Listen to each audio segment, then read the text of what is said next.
Hello.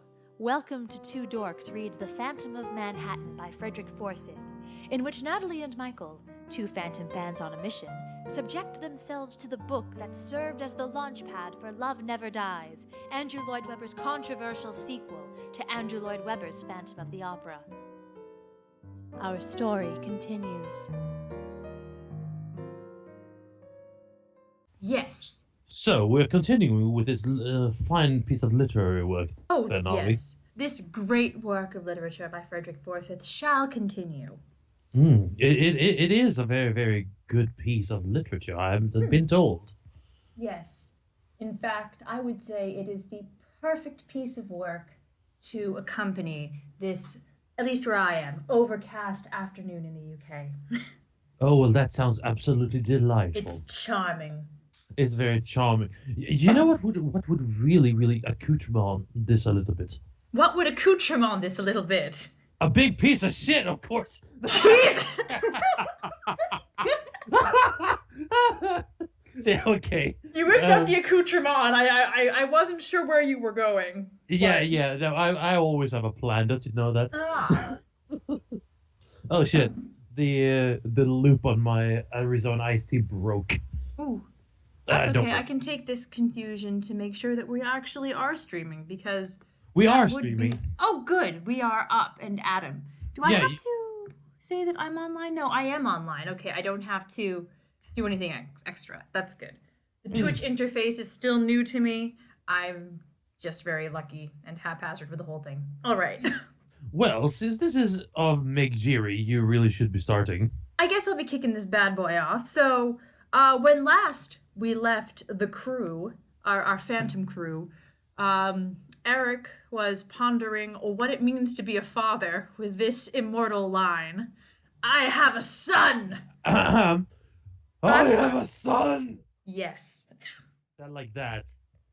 Yes, his cries have undoubtedly reverberated throughout Manhattan, and everyone now knows that the great Eric Molheim got someone preggers at some point.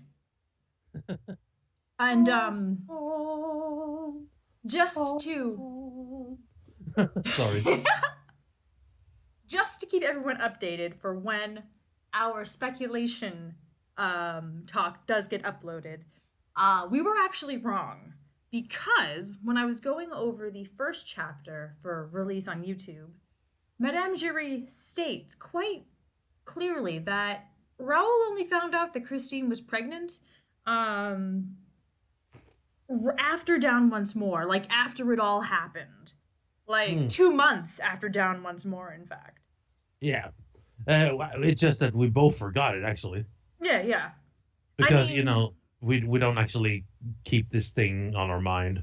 No, I mean, I remember it as it goes. I remember enough. I remember that Eric has a son. That's all we need. Look, we've all seen Love Never Dies, or heard it at the very least. Yeah.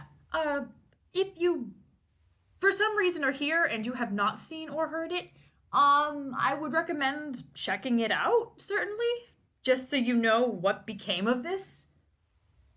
Yes, of course. The thing is, though, and this is where me and Nats actually differ. Yes. I actually like it unironically. No, I like parts of it. There are some good songs. Yeah, but I'm saying, like, I really enjoy this as a musical. Just as a whole body. And not as a standalone? Not as a standalone piece that doesn't relate to Phantom. You mean... Here's the thing. I do not for one moment think of Love Never Dies as a sequel. Okay. That I can't do that, because to me it's like it's not the Phantom, because he's too castrated in this one. Ha! Well, he is. I mean, if you've ever read Gaston Leroux, and we both have. No, I'm kidding. But yeah, exactly. But if you have, basically, you know that this is a bloodthirsty killer who basically has, how to put it, like Asperger's deluxe. In a way, yeah. Yeah, basically, it's like that one line. I think you said you wrote it down sometime. That's Oof. it just describes him perfectly. It's like, "You will never take me alive," says Christine, and he says, "That's very unfortunate. However, I will try." Like, Yeah. I am going to try. Like Oh he's yeah. almost old, and really, really fucking like, yeah, I am gonna do this, just so you know. Yeah. Let me see if I can find it real quick. I might not be Yeah, able yeah, to. yeah, yeah. It's when you wrote that down and I saw that, I was laughing my ass off. It's just such a perfect. I was like, yeah, okay, that is the most perfect explanation. And and like I said before as well, Eric of the Phantom is the dude who would take a wedding photo with Christine, even if she was furious, you could see the fury on her face because that's what you're supposed to do. He wouldn't care. It's like, yeah, this is normal. So yeah, it's when I saw Love Never Dies, I just could not think of that dude as the Phantom.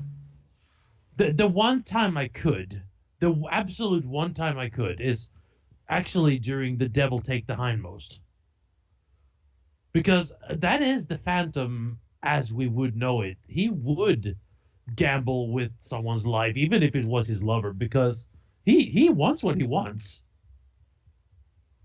Yeah. I can't find it, but that's fine. Yeah. Anyway, Mhm. so yeah, that is where we differ. That I actually like Love Never Dies as a musical, not as a sequel to Phantom. But if it was a standalone musical, I would love it. I understand that. Hmm. I mean, especially because It's Mr. lazy. Y. Yes.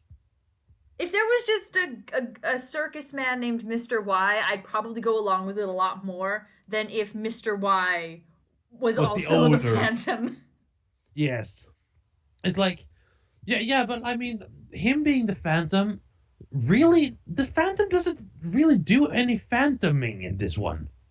Like, here's the thing: he could be replaced with anyone. Yeah, he's not notably the Phantom. Yeah, I mean, the only time his face is like mentioned as being ugly, first of all, is when Gustav sees it, of course, Well, and he goes around in a mask. Still. yeah. But I mean, the mask could just be for being like a really, really like what's it called? Showmanship? Yeah, showman, flamboyancy, like that kind of thing. Oh, okay, yeah. It could be, and since this is Coney Island, it's fucking free game. But also, and this is something that I would also say that's important. Hmm. The only other time it is even mentioned is when drunk Raoul, who also has broken character somewhat severely, Oh, yeah. he Maybe he says, found out he "Look doesn't at have any you." balls. Yeah. Maybe that's the reason he's I so would be depressed. livid. That would just Yeah, ruin my life. Be like, oh, you mean other people have those in order? What happened? yeah, but here's my thing though that Mhm. I'm thinking about. Um, like I said, the only thing that Raoul can say about the Phantom, Yes. "Look at you, foul as sin, hideous, horrible." Yep. While the Phantom basically nails him with like, "Look at you, deep in debt, stinking drunk, pitiful." Yep. So I mean, in this one, Raoul is actually better. I mean, like, um, Worse. no, I mean Phantom Manhattan. Oh, okay. So because in this one, as we have already discussed, in this one it's Pierre, it's not Gustav. And Raoul isn't even here.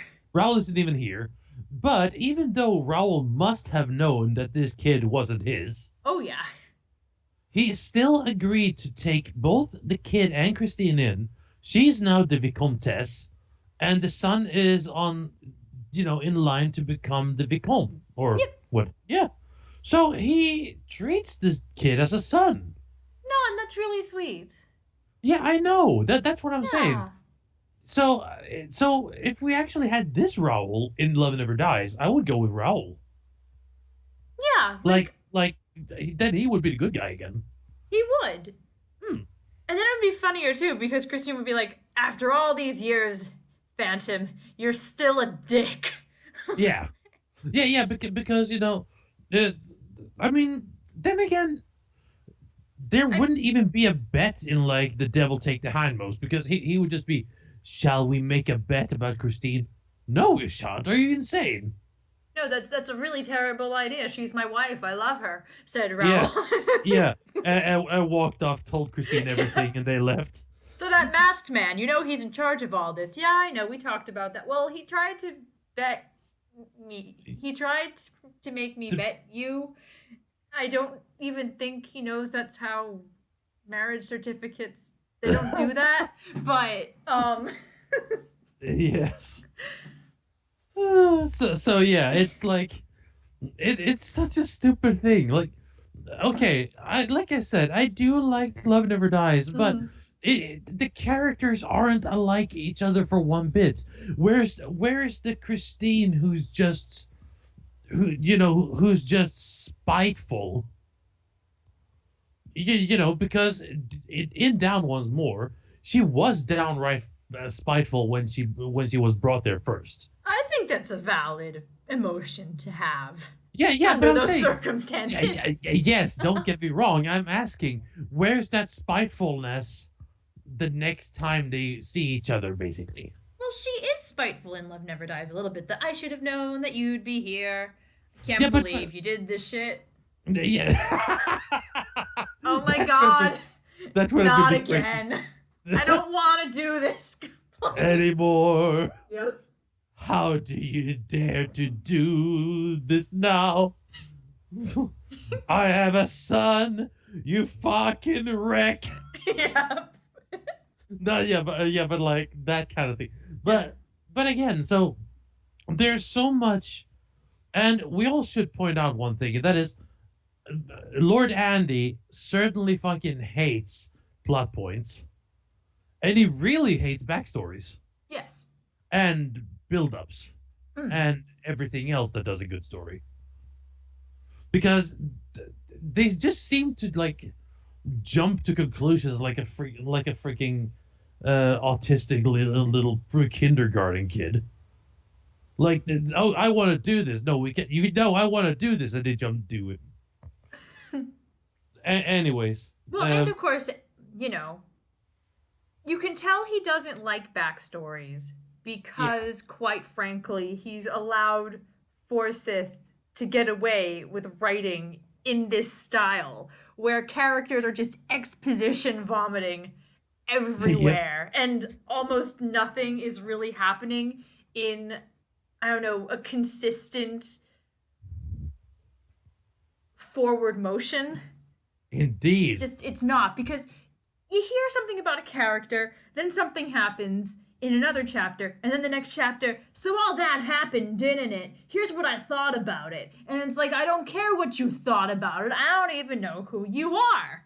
You're not even part of the original crew. What's your deal? Well, let me tell you about my life. No, don't. I don't want to hear about your life. I'll see you in the next chapter. No. No. basically, this is like a bad Italian play from the 1940s. It's I like, got no reference for that. What are those like? basically, there is this one play. I saw this in a movie. I think it's called "We Who Loved Each Other So Much." Okay. And in that movie, they go to see a play. And during the play, everyone freezes up but one dude, and he holds exposition on what he's doing and what is going on with him. Then he freezes up, and the next one person talks, and so on and so forth. Like I said, it's kind of like that. That can be effective. Asides happen and they can be entertaining. But Yeah, but problem is that these people go on for a fucking half an hour about yeah. why. Yeah, In a okay. play, it's like done in a couple of seconds. Yeah. Yeah, I mean, like you said, that could be effective, but this would be a really terrible Italian play because we first of all we wouldn't be out of there until a fucking week later. Second of all, it would take for fucking ever for one person to die when she said that she's on death's door, and the priests even rebuke her for it. Yeah. Like, what the fuck? It's messed up. Ugh. All right. I know you Yeah, guys are raring to go in.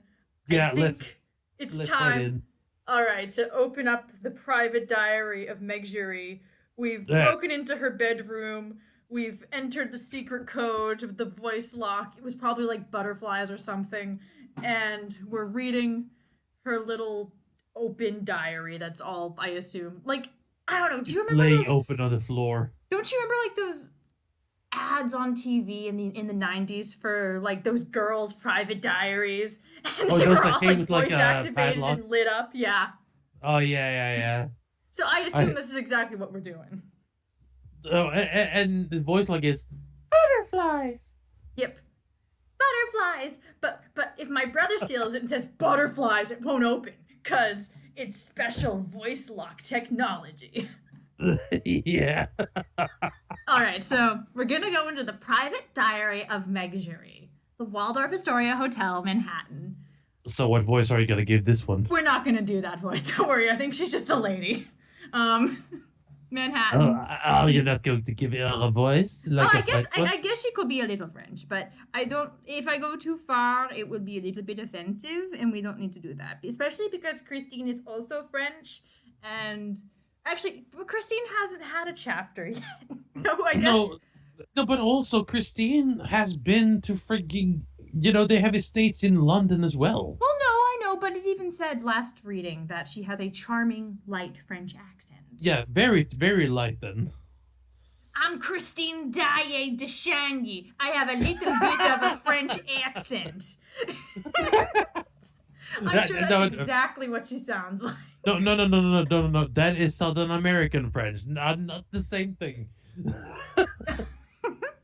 All right. I'm sorry. I'm holding up the show here. Let's Meg up. Dear Diary, at last I am able to sit down in peace and confide to you my inner thoughts and worries. For it is now the small hours of the morning, and everyone is abed. Pierre is fast asleep, quiet as a lamb, for I peeped in 10 minutes ago. Father Joe I can hear snoring away in his cot next to where I am sitting, and even the thick walls of this hotel do not deny his farm boy's snorts.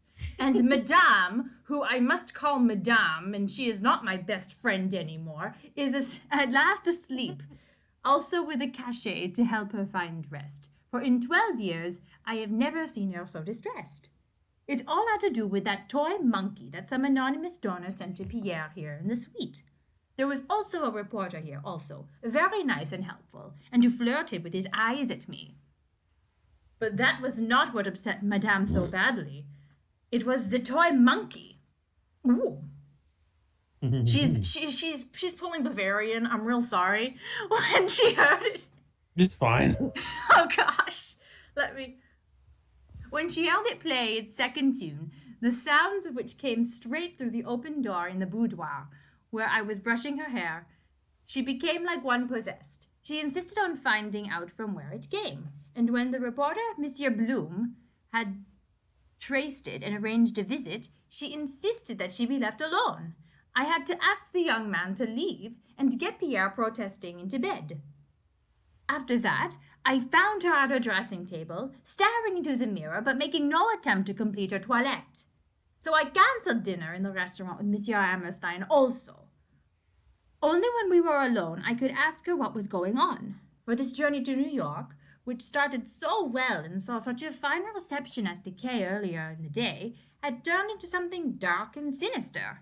Of course, I too recognized the strange monkey doll and the haunting tune it played, and it brought back a tidal wave of frightening memories. 13 years. That was what she kept repeating as we talked. So I guess it's not 10 years anymore.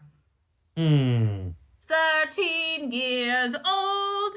And truly, it has been 13 years since those strange events that culminated in that terrible descent to the lowest and darkest cellar beneath the Paris Opera. But though I was there that night, and have tried to question Madame since, she has always kept her silence, and I never did learn the details of the relationship between her and the frightening figure we chorus girls used to simply refer to as the Phantom. Oh, what are you crying about? I'm trying to go to sleep over here. No. Okay, You'll never no. get into my diary. It is voice locked. Oh, look at that. Well, what a fine little contraption you have there. But you know what I have? What? A lockpick. It's an elaborate diary. There's a Very lot elaborate. going on. I thought it was just a voice lock from like the 90s, but we can do that too. No, it's fine. The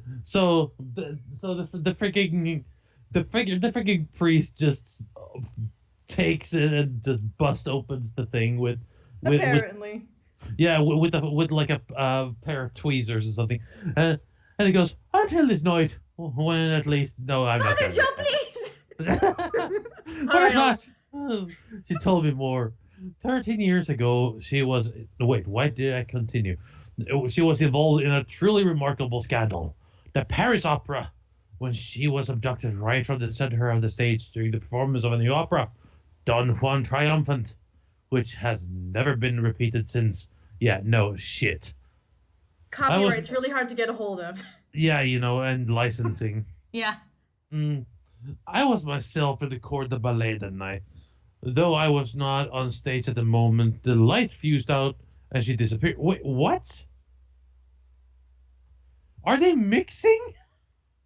So, wait, she was in the ballet during Don Juan, but she wasn't on stage. Hmm? Well, The yeah, because it moment was. the light fused out and she disappeared, because there is a darkness. There's a scream as she's gone from the stage in the LaRue version. Well, no, but I mean, in. Yeah, you're right, of course, but the chandelier doesn't go down in the second act. No, but she tears off his mask and he runs off with her. I guess there's nothing really about the lights being messed Yeah, up. no, nothing. So this is quoting LaRue. Okay. So okay, which Phantom is this? He's Because if Eric Mulheim. He's like 35. He's a baby phantom and he's a a baby daddy. he's a baby Phantom and a daddy, and he's apparently he has something to do with Eric from the frigging LaRue novel as well. Anyways, But he's got a nose, I think. yeah, but I refuse to say that this is the Phantom of the LaRue. Anyway, Oh no, he's not. He's not. He never went to Persia. yeah. Uh, Her abductor carried her from the stage down to the deepest cellar of the opera. Yeah, just like in both of the versions, where she was later rescued by the gendarmes and the rest of the cast. The cast? Okay.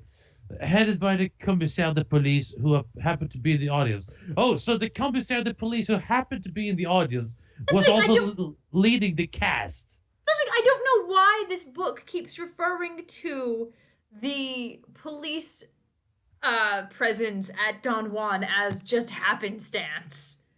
Yeah, because this is like after the musical, right? No, this is during the musical. Yeah. But I mean, the book takes place after the Well, yes, musical. this It's book not is after after the musical, but yeah. they've all been through the "Are the doors secure?" Yes. Yes, and all that stuff. hmm So why the hell? Okay, I'm not even gonna question. I was He there just happened too. to be there. Yeah, I was there too, trembling with fear as we all came down with burning torches through cellar after cellar until we reached the lowest catacomb by the underground lake. We expected to find at last the dreaded phantom, but all we and the gendarmes found was Madame. You can call her Christine. She is your Yeah, friend. yeah, alone and shaking like a leaf. And later Raoul de Chagny, who had come ahead of us and seen the phantom face to face. There was a chair with a cloak thrown over. Yes, this is the musical then. Yes. And we thought the monster might be hiding underneath, but no, just a monkey toy. No, the monkey wasn't there. It's never there, neither in the musical or the movie. What are you referring to? You're right, or else it never would have showed up at the auction, because the auction was all about how they cleared out everything and they found the monkey there. Yeah.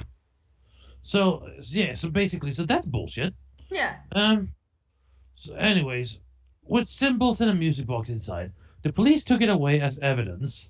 No, they didn't, because there was a wait. police took the monkey box as evidence. Yeah. So, What do you know? oh, yes. What do you have as evidence for this tragic disaster? Oh, it's this monkey box. Interesting. What? So, what does it have to do with the murder? Well, it plays a tune. It's a very charming tune.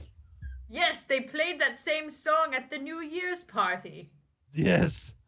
So it probably has something to do with the New Year's party, where the murderer showed up. Interesting. Yes, it's circumstantial evidence at best.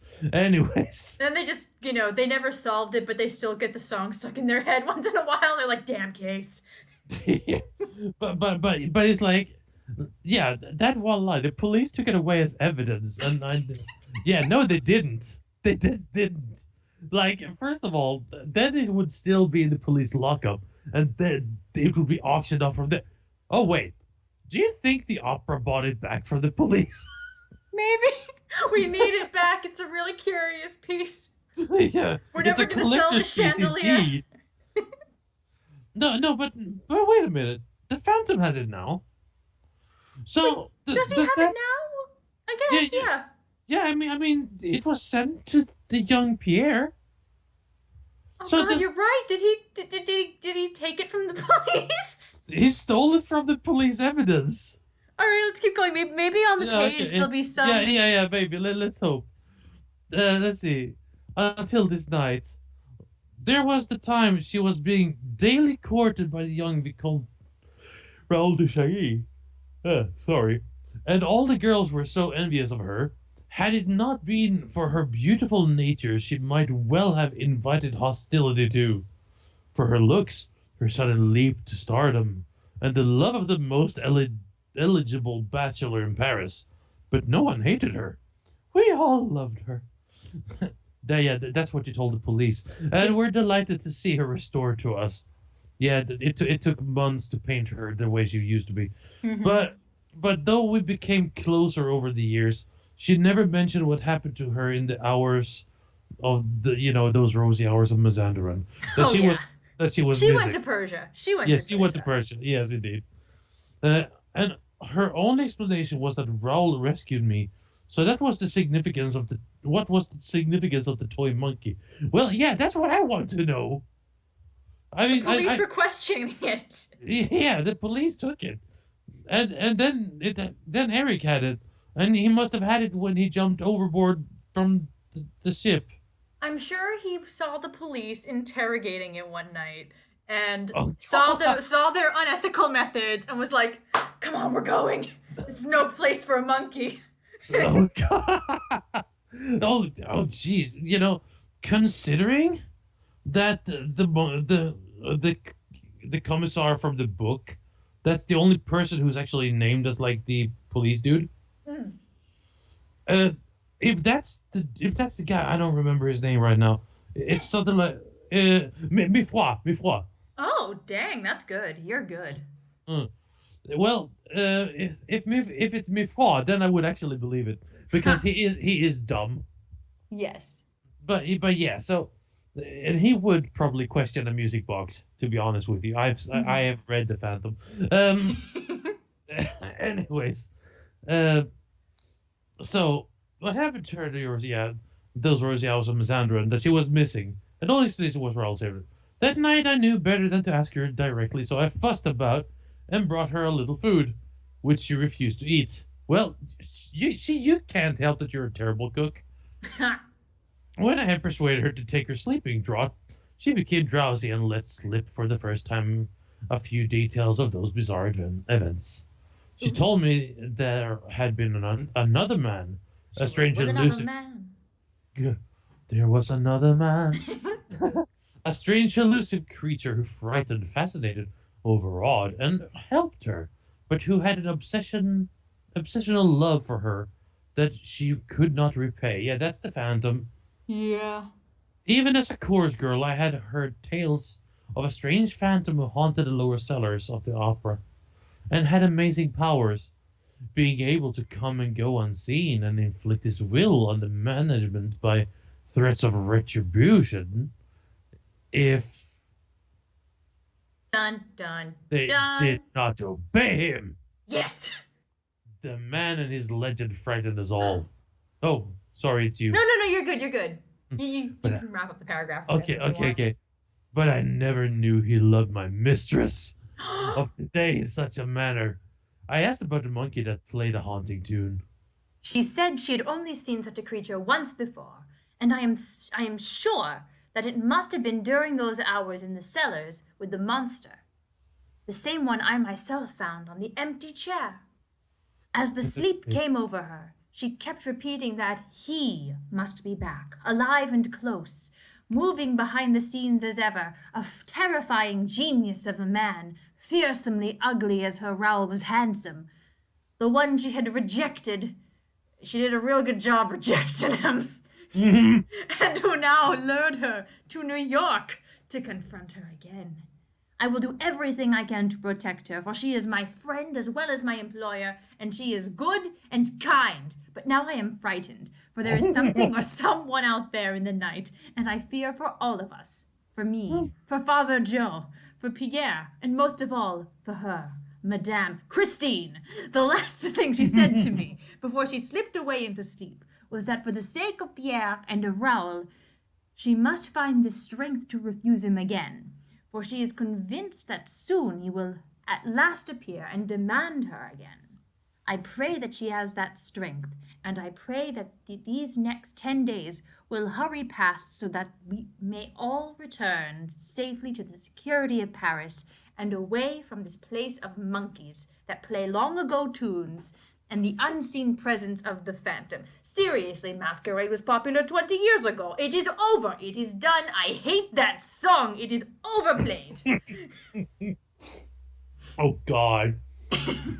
This is an X song. This song is deceased. Well, it's probably, I don't know, you gotta wonder, right, if songs played out like they do now, where if you hear, a Taylor Swift song too many times, that's it for you. So maybe. Maybe. We don't know. We don't know. That was a fairly short chapter because why give Meg anything substantial, I guess, Shut up, Meg. Basically. Thanks, Frederick Forsyth.